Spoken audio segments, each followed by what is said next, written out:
Mesdames, Mesdemoiselles, Messieurs, bonjour. Nous sommes le lundi 20 janvier 2014. Wall Street a terminé la semaine de trading sur une note contrastée après que le légendaire Mark Faber ait déclaré que l'économie mondiale se dirige vers un ralentissement en raison de l'engorgement des économies émergentes.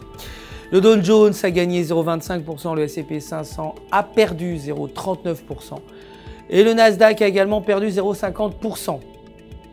L'action Apple a reculé de 2,45% vendredi pour clôturer à 540,67 $. Les investisseurs étant inquiets que le forfait iPhone de China Mobile ne soit plus cher que celui de son concurrent China Telecom.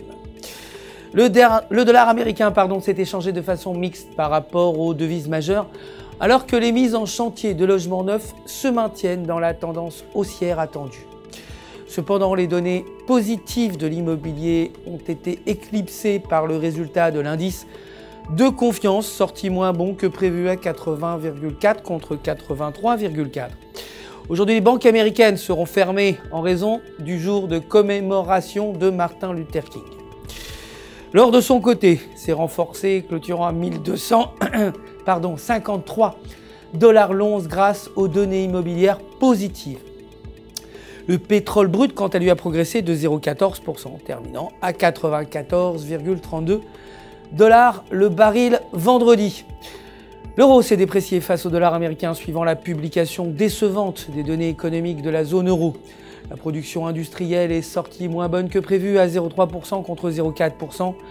La paire euro-US dollar se dirige vers le support à 1,3400 avec l'indicateur RSI qui soutient l'élan négatif.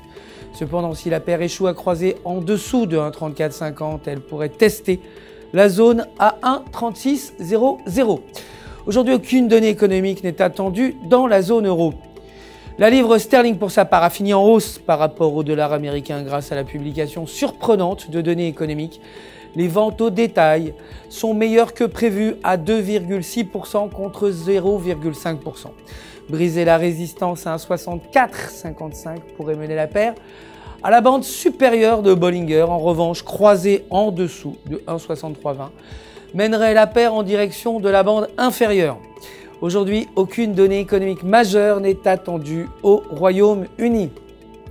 C'est la fin du Flash. Notre prochain rendez-vous, c'est demain matin pour les dernières nouvelles des marchés du FX.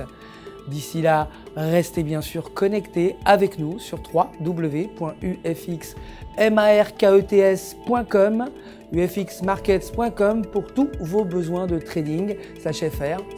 Aussi, votre conseiller personnel répondra bien sûr à toutes vos questions. Le centre d'assistance au trading du FX Market se joint à moi pour vous souhaiter une excellente journée.